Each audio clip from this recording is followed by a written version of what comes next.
Hello my darlings and welcome back to The Library is Open. So I hope you brought your library card. This is very on the fly, so I'm not even using my ring light. And I'm just holding my phone like this. Because this is just the intro to the video you're about to watch, which is a kind of post Black History Month book wrap up. I don't want to say wrap up too much because that makes it sound like it was just a one-off and that I'm not going to, like, oh, I've done the month, I'm not going to bother now. But basically the premise was October in the UK was Black History Month, and so I made a conscious decision to read, books by, about, and for the purpose of educating about, not educating about, that sounds wrong, like it's on people to educate people, but authors of colour, particularly Black authors, either writing about the Black experience, as individualistic as that is, writing about popular culture, fiction, non-fiction, all of the above. But I didn't want to post it in Black History Month because I felt like that was a bit like I was just trying to get views because it was current, and like I'm not interested in that. I'm actually interested in reflecting on what I've read and what it tells us and helps us to do moving forward in terms of empathy, in terms of fighting to be better allies, in terms of appreciating the contributions to the history, the culture, so on and so forth, and really of, opposing racism both everyday and institutional in all its forms. So I tried to push it now because it's an ongoing work of education that we all should be doing. And kind of at the end I'll show you what I'm going to carry on reading next. So hopefully that makes some sense. If not, what do you expect from me? You know me too well by now. But anyway, yeah, so you're not going to see my face for most of the vlog because this has been mostly done on the fly because I'm really busy at the moment, which I know I keep saying that, but I do feel like beholden to apologise for that. It's not personal. It's not because I can't be bothered, I'm just busy. But I've been doing this on the fly and kind of reflecting on the books as I've read them. Anyway, so I hope you enjoy this this little post-Black History Month ponder. All right, my loves, I'll see you on the other side. Okay, second time lucky filming this one because I filmed this whole thing and then it went slow-mo. What's that all about? Anyway, this is Queenie by Candice Carty-Williams. Candice Carty-Williams, sorry, which won the British Book Awards Book of the Year 2020, and I believe there was another... Yeah, oh, sorry, Shiny. It was longlisted for the Women's Prize for Fiction and shortlisted for the Costa First Novel Award, so it is a debut novel by the author, who has another 2 out at the moment, I believe, which are shorter.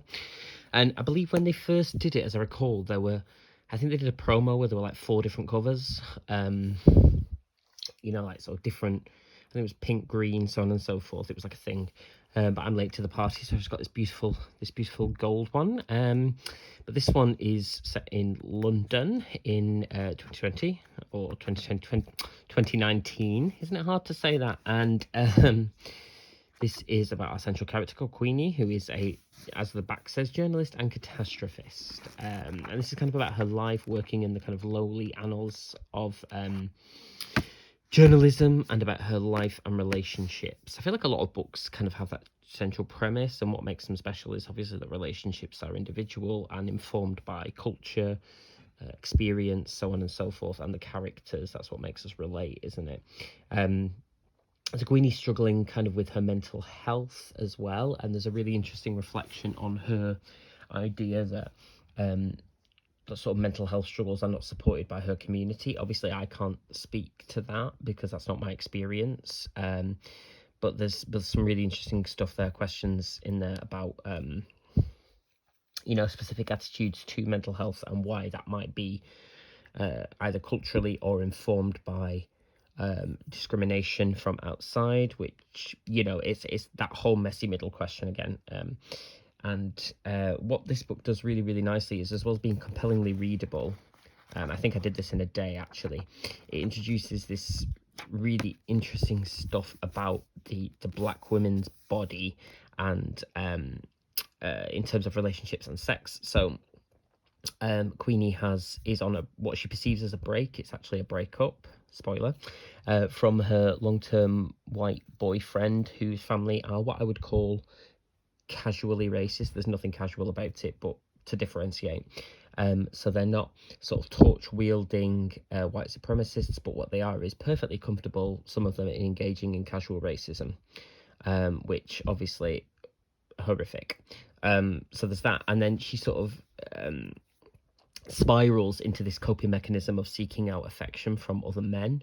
And what's really interesting is her reflections on how she is treated and commodified as a black woman for sex or ill treatment, or, you know, being viewed in a particular kind of way rather than just as an individual as she deserves to be. There's also some really, really interesting stuff about her friends who are, you know, various classes, socioeconomic backgrounds and cultural experience, and they sort of communicate via WhatsApp. So that's kind of the framing device that, like, helps us sort of see what's going on, you know, when we're not leading the protagonist action. But it also talks a lot about experiences in the workplace, experiences in wider society, and the kind of pressures that the character Caroline is under, and how that kind of boils to a head, and how it's like an Aurora Boreas, they all sort of feed into each other, painting this really kind of interesting patchwork of the experience of this particular black woman in this particular time in this particular city. But it's a gorgeous read. I mean, it's harrowing in places, it really, really is. I need to let you know that, but it's also immensely readable, and has a lot of really good messages about being, as Candice writes in the beginning, the sort of foreword, you are enough, trust me. You know, so I can quite see why this won Book of the Year, and also why it continues to be a massive bestseller. Vivid characters, a protagonist that you're really rooting for all the way through, and even when she makes choices that we might call questionable, we can completely understand why. So there's tons of stuff in here, and I'm really, really glad I read this one. Okay, so 2 more for the win. These two shouldn't necessarily fit together per se, but I decided to consider them at the same time because they have a similar plot device in some respects. One more so than the other. But the first is Crosshairs by Hernandez, which is set in a near kind of, ignore that's my lesson plan, a kind of near, not too distant, frighteningly real future in Canada. I believe it's in Canada, where a kind of totalitarian regime, as it were, although, you know, how totalitarian compared to, you know, some of the things that are going on at the moment is really up for your consideration. They are in power, basically, and they sort of sell this lie that in order for the country to become great again, anybody who is, you know, classified to be an outsider, as it were, that's the back of the book, it's beautifully, is consigned to basically a concentration camp or a labour camp. So that includes people with disabilities, people who are not white, people who are LGBTQIA, and you know, it sort of goes through what happens when that kind of regime takes over. The terrifying thing is that some of the discussions around that are not a million miles away from where we already find ourselves on the daily, be that from government ministers or from, you know, kind of social media trolls, or, you know, actually, which is scarier than trolls, people who genuinely seem to express these these thoughts. And we follow the lead character, Kay, who is a drag performer, and their sort of team of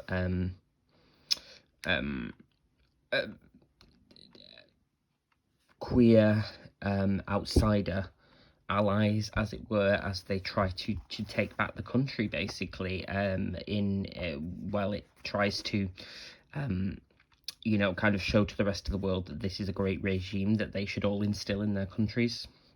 And, you know, it really picks up on those issues of homophobia, transphobia, racism, institutional racism, and also, you know, societal. You know, we've skipped straight from microaggression here to full out hatred and intolerance, and, you know, well on the way to extinction, basically, or so on and so forth. It's a hard read. It's not an easy read. There is some really interesting stuff in here as well about some of the characters who go undercover, who are like white allies, or people who pass as straight or not trans, whatever, who go undercover to kind of undermine the regime. And there's a lot of interesting conversations, I think, to be had there about this notion of passing or reading as quote unquote normal, that I think is a really interesting, you know, point that we need to we need to bear in mind when we sort of think about the cornflake there. That's nice, isn't it? Why would it open to just that page? But we really do, you know, kind of need to think about that when we think about who is visible and who is, you know, taking a lot of flack for you know, other people's hatred. Trigger warning here, there is some quite vocal realistic slurs used in here, trans, racist, and also homophobic. And the reason I wanted to pair this with Jocelyn Nicole Johnson's My Monticello is because this is kind of set in a near future, but not really. It's a beautiful masterpiece of writing because it's very short as well. But I'm not... Is it the future or is it now just a slightly twisted version? I'm not sure. Basically what happens is there's something going on, that sounds vague intentionally, in the kind of background of this that has led to the rise of a white supremacist group, which, you know, I would argue kind of already exists. Basically, and they've taken over the town where our protagonists are based. Look at that, it's beautiful colours. So we kind of kick off at the beginning when this kind of, there's been a riot on one of the areas of the town, or a kind of an invasion, as it were. So the characters of colour and people from the neighbourhood, including a Jewish family as well, are forced to... and a sex worker. So, you know, it's very sort of people who are, you know, unfairly devalued by certain members of society, shall we say. They are forced to flee, and they end up in the plantation home of Thomas Jefferson.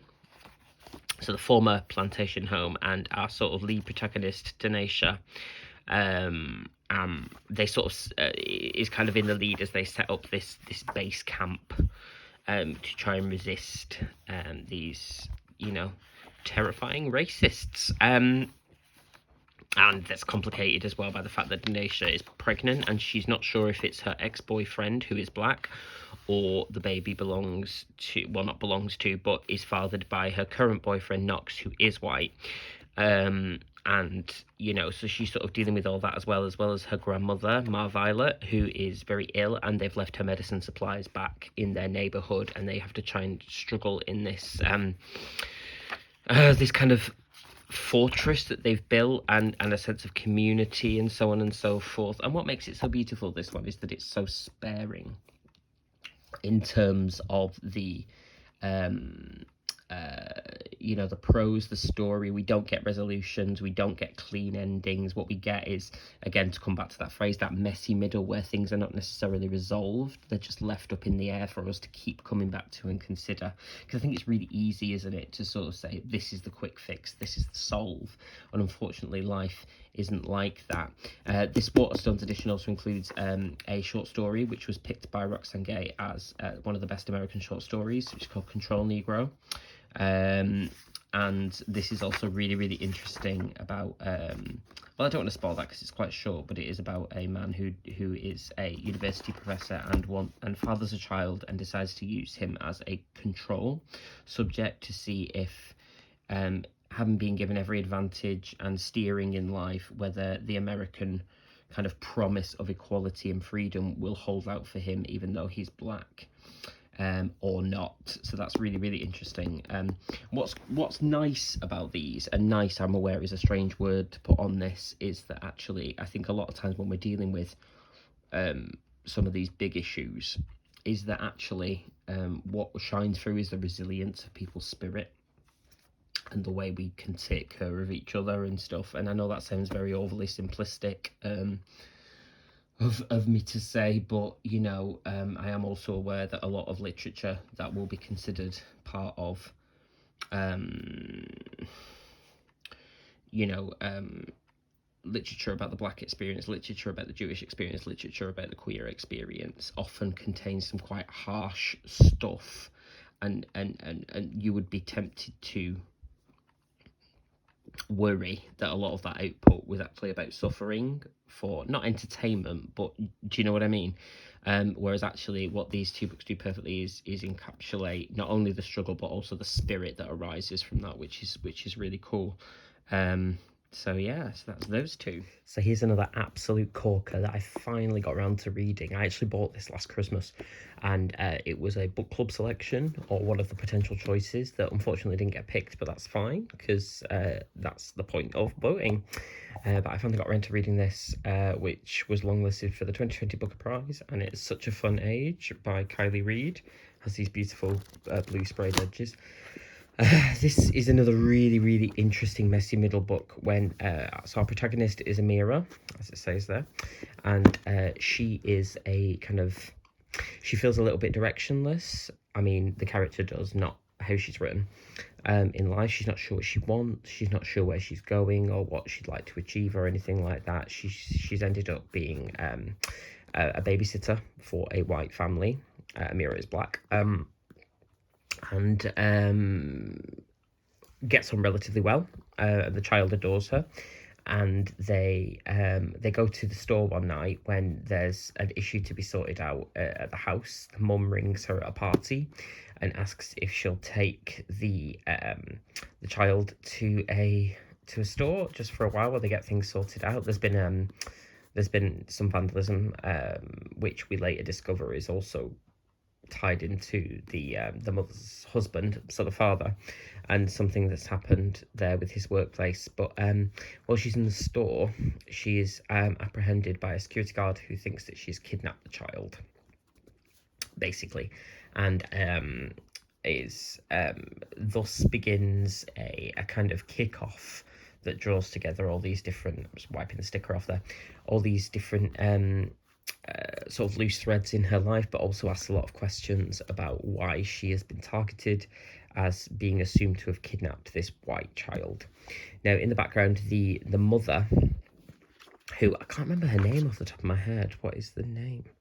Alex, that's it. Who is a kind of, she's become a sort of celebrity, as it were, because she just started writing letters and asking for things. And then she sort of made that into like a way of life sort of thing, as she's trying to work her way up to, at the time, what would have been the Hillary Clinton administration. She becomes a little bit obsessed with Amira, and I think that's, and it's sort of, she tries to engineer a relationship with her, and then convince her to be their sort of full-time nanny. And Amira's struggling with debts and stuff, and not having a health plan or a you know, any kind of insurance or anything like that. She's kind of living from hand to mouth in some ways, as it were, while her friends go on to become sort of reasonably successful in their fields, working for corporations with quote-unquote grown-up jobs and stuff like that. But there's a lot around Alex's kind of white saviour complex that's really interesting, where she thinks she has to rescue Amira. And she makes a lot of bad decisions, in which, you know, at heart appear to be motivated by good things, but ultimately, you know, the road to hell is paved with good intentions, and actually end up subjugating Amira in many ways and making her a kind of patsy for Alex's own sense of guilt, which is a really interesting, messy dynamic. There's also further complications, because when Amira is at the store at the beginning, she meets this guy who is kind of stands up for her, as it were. And what happens then is that it transpires that he has a relationship with this Alex from the past, and there's something in her, well, their joint past, I should say, that casts doubt on Alex's motives. I can't say too much because I don't want to ruin it, but it's also race related, or at least race adjacent. So people are kind of operating on multiple levels here, battling with their own privilege, their own sense of guilt, and their own sense of doing what they think is right, but whether it's right or whether it's just right because it makes them feel better is what's kind of up for grabs, as it were. That's what's at stake. And it's just a really well written, easy to read book. I don't mean easy to read in a bad way, in the sense that it's simplistic, because it's not. It grapples with some huge themes that really leave you thinking afterwards. But actually, what I mean by easy to read is that it's compelling and page turning, and you're sort of forced to put yourself in those positions and really think about, if you had to take a side, where would you stand? And you know, who is right, or is there any right, or is there just people trying to make the best of a bad situation? I personally think there is right and wrong, but you know, it's really not as clear cut as that in real life, is it? So I think this is a really, really interesting one for interrogating that. Okay, so this turned out to be a much longer vlog than I expected. Me going on, who would have thought? So I will be filming a part 2, but for now, take care of yourselves and each other. Put those library cards somewhere safe, and I shall see you in the second part. Bye-bye.